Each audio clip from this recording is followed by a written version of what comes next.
All right, so it's now officially been about a week since I bought the Segway, week and a half since I bought the Segway. I've put over 100 miles on it and love the machine. Can't really, the biggest complaint I have with it right now is the same complaint that everybody has, which is one time in particular, the transmission's got bound up in such a way that I thought I was going to break transmission linkage getting it to pop out, but I cut the machine off and got it to move it that way, and hadn't done it since. It was just a weird situation, so I don't know about all that. But because I can't leave anything alone, I have bought a lift kit to go on the Segway. It's a Perfex 2-inch lift kit. I'll get some video of it here in just a second. But Segway claims on their website that this thing has 14 inches of ground clearance. And I can tell you from my measurements, at least where I measure off the side, let's see here. Oh, here we go. So if we go down here and we measure off the side, I'm counting that as 13 right there. Now, you can probably tell in the video a little bit better than I can, but I'm gonna call that 13 and a half. So this is a 2-inch lift kit. Hey, if it gets it up to 15 and a half, it's a true kit.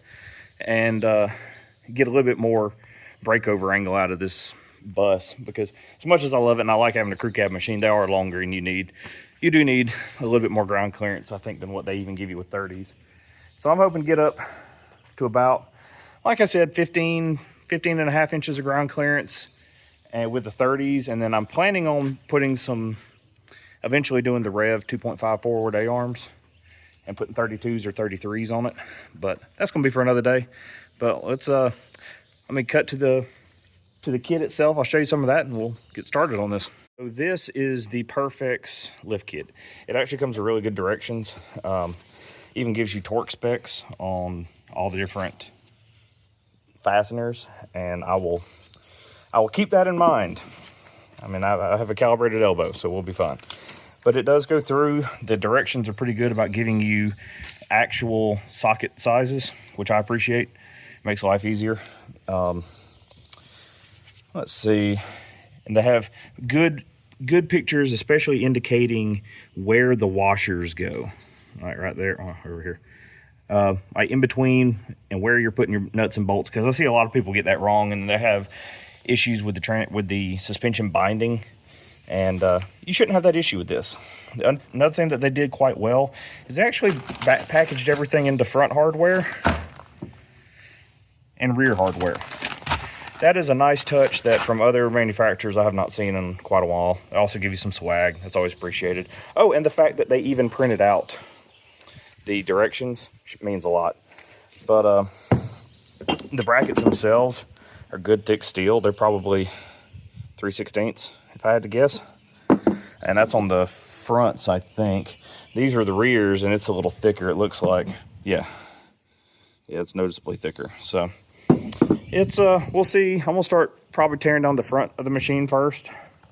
Obviously you're gonna have to take both the front tires off, and probably, because how these things work, if your front sway bar is still attached, you'll need to take both shocks loose and basically put the kit together at the same time on both sides if you have your sway bar attached, because it'll fight with you if you don't. But let me get this thing up in the air, and I'll show you some more here in a bit once I make some progress. So one of the reasons I went with this kit instead of like any of the spring spacer style kits, I mean, I'll be honest, I was always raised by that's the way you get summer teeth, is trying to mess with one of them springs. And so I always prefer the bracket lift.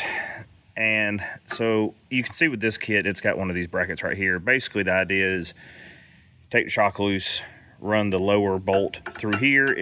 Because we've got the V there, it's shorter on one side than the other, so you just match it up that way.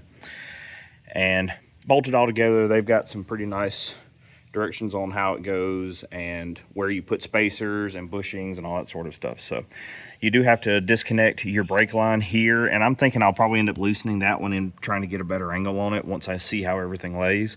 But yeah, we'll see how this goes. So while I've been kind of putting this kit together, I found something right here. So your brake line, they get you to remove this. There's a 10mm bolt that goes through here that holds your brake line in place. Obviously, you can see how this is assembled, which is this is all very well done. I've seen this is a well-known design. But my brake line was kind of kinked up here, I guess, to keep slack out of it. They don't have this in the instructions, but I would definitely recommend loosening this up enough where you can slide the brake line inside of it. And once you put all this back together, make sure, you know, it's got enough room to move. You know, actuate your suspension left and right, and make sure that it doesn't pull this out, and because you don't want to pull your brake lines too tight. But it also, it says in here that if you're going to be using, where is it at? It says if you're going to be putting on the rear lift brackets, if you plan to run the rear lift brackets on the outside lift option, higher lift, disconnect the top of your shocks and rebolt. So it's saying that if you want to get the most out of this, you need to move it from this bolt here, where it's at, to this one right here. So I don't know if I'm gonna do that yet. I'm just gonna bolt the bottom halves on and see how it does. I can always come back and do that. That's pretty easy. So I'll let you know. It says if you're gonna be running the rear lift brackets on their highest setting, on that page, it actually indicates that, where was it? Oh yeah, if you're using the outside lift option, it will give you 2 1/4 inches of lift, or if you're using the inside lift, it gives you 1 1/3 or 1 3/4, and that's for the rear brackets. I haven't even gotten there yet, but it's kind of an important point, because if you want to run it on its highest setting, they suggest to move this shock to the outside bolt hole, which I'd done. Now, what they don't tell you in there is you can't get your hand in there, but you can pull down the fender liner. It's about, I don't know, 8 of them little push clips. And then you can get in there to the bolt to tighten it up. And then here's your headlight adjustments too. And my low beams are about good, and my high beams are pointing at the sky, so I'm gonna try to adjust that too while I'm in here.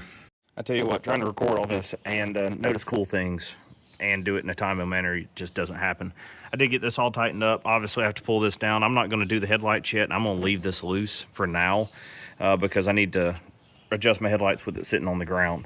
But I did want to show this, the axle. So with the lift is at the farthest point out, so this is as high as the lift will go. I've got my shocks turned all the way up, as you can see right there.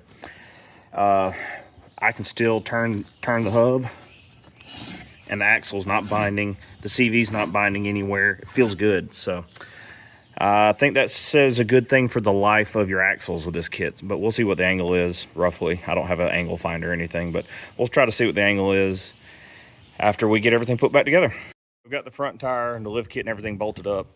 And first thing I noticed when I stepped back is it sucked my tire inside, but I do still have it off the ground. I did have to pick my jack up another couple of inches to get the tire on, but I'm about to work on this side, take that inner fender out, so I can get to the upper shock and do everything on this side.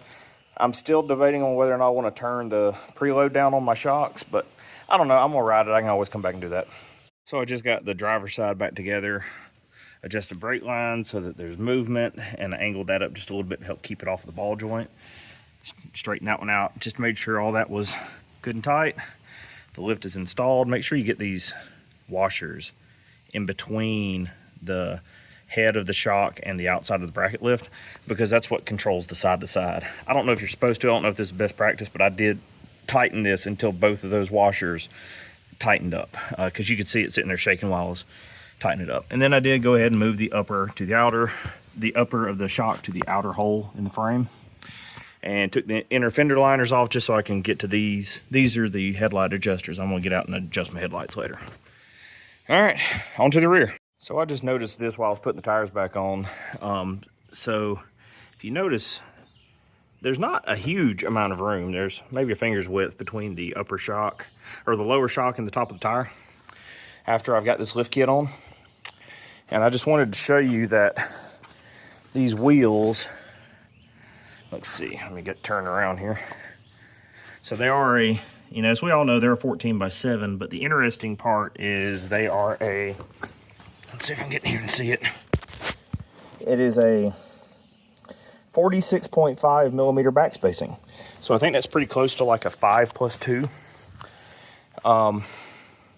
So that does mean that the rear is, I mean, all four wheels are the same, but knowing that I've got 1.5" spacers on the rear and I don't on the front, and it sits square, that just food for thought, just on back spacing. Okay, so I'm working on the rear, and if you're new to working on these things and you get to this point where you have the upper shock bolt out, but you can't get it to drop low enough to fall out of the bracket, what you need to do is actually go to the other side and take the same one loose, because what it is your sway bar back here is actually holding both sides together. That's how they work, and that's why it won't drop all the way. So this could be a little bit of a bear. I'm going to try to do it just by taking the uppers out, but it may be easier to take one of the nuts out of the swing arm or sway bar.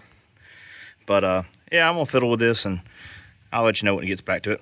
So I've got the upper bracket on the passenger side installed. The driver's side should be the same. It's easier to film on this side. The driver's side's got a muffler in the way. But see, it's got one, so you set it down on here and it's got one bolt that goes through the factory frame tab and into the new one, which you see how much thicker it is. And then we've got another one that goes through hole on the inside with a bushing in the center to keep everything from collapsing the post. So it's a really well-made lift kit. It's just a pet peeve of mine. I love that they've done a wonderful job of keeping all of these types of bolts the same size as factory. So, you know, 15s and 15 millimeters and is pretty much everything, except for on this bolt right here, that upper part, which once you get it tightened up, you should never have to touch it, but it is good to just go in here and check. The upper part is, though, a 13 millimeter, and the head on the inside is a 12, but you can get an open-end wrench in there to tighten it up. But I'm gonna get this one put back together. It does have these custom washers that are shaved off on one side, and that is for if you're going to use the inner hole on the lift, which is 1 3/4 inches. If you use the outer hole, it is 2 1/4 inches. I'm going to use the outer, so it shouldn't matter. You still have to use the washers because you want to close up that play. But the custom washers are only really needed on the inside, but you put them on the outside, even though you don't have to worry about the flat edge. So I'm gonna get this taken care of and do the other side, and come back with new ground clearance reports and see how it looks. So I didn't have this problem on the driver's or passenger side, but I did on the other. This bracket right here, I guess in shipping or manufacture or something, had gotten closed. The gap had gotten closed up too much. So when I go to put it on here, it wouldn't. When I go to put it on the bracket to where I have to bolt it in, couldn't get it to go over the factory. So what I ended up doing is just carrying it over to my. There's any number of things that you can do. Basically, the goal is you have to widen these jaws a little bit. I have this little old anvil here. I put it on there and whacked it with a hammer a few times just to make it swedge itself back open. And after I did that, now it goes on the bracket just like it's supposed to. I'm not going to be much video of this one just because it's hard to get in there and see, but now it sits like it's supposed to. I can put it all together. The rear driver's side done. Got it all bolted up together. You see, got the washers in between on the outside of the shock head, but inside the bracket. I didn't get my bolt heads turned around the same way like I normally try to, but it'll be fine. Got it all together. This is just a little harder to film because the muffler's in the way. But I do already have my rear shocks turned all the way up. I always felt like this thing kind of rode low in the back. So I may end up turning the fronts down 2 clicks and put it back in the halfway mark. But I'm gonna bolt the tire back on and move it around the yard real quick and see how she does once she settles. I'll say that after I've driven it and let it settle, that if you're thinking you're gonna be able to fit some bigger tires, like 32s, after just the 2-inch lift kit, it's not gonna happen. You'll rub. You're gonna have to get forward A-arms. I'm sure that with the wheel spacers, this thing, this might make it not scrub with wheel spacers, but I don't like the look. I like how it's set up square right now. But yeah, so if you're looking to run 32s, don't expect this lift kit to be able to let you run 32s, at least not with a tire that runs. Well, you know, honestly, I don't know if this tire runs true or not, but it feels like a real 30, so problems for another day. All right, so just got out and rode it a little bit and let the transmission or the suspension settle down a little bit. It's definitely picked it up. You can tell it in the seat. You can tell it getting into it. But let's get out here and check it with the tape measure. And with the tape measure right there, to me, halfway down the machine, kind of where it's important, we're sitting at just right at 50, you know, I would say just a touch more than 15 inches. 15 1/4, depending on how you hold the camera, 15 1/2. So yeah, it picked it up like I wanted it to. let me give it a little bit of a ride, and we'll do a outro and call it good. So I got the Perfex lift kit installed, the 2-inch lift kit. According to the directions, I did it the 2 1/4 inch lift, because it has 2 different positions. You can move the front shocks out to the furthest position away from the center of the machine. And then there's on the rear bracket lift, there's another 2 bolts, as you saw. I showed you on the other video. But I went ahead and max lift, and I've got the shocks turned all the way up, and it's good. It rides fine. I can't tell. I mean, time will tell on that. I'm gonna take it to Bogs and Boulders or something like that and ride it and see how it does. But it really stood it up, and I went from 13.5 to basically 15.25. So I would call that pretty square, you know, pretty much where they said it would be. So I'm pretty tickled with it. I've got the Main Street Cycle turn signal kit. I've got it. I'm gonna put it on probably today, and I need to adjust the headlights, but probably wait till a little bit more dark for that. But I appreciate y'all, and yeah, I'll let you know how it does.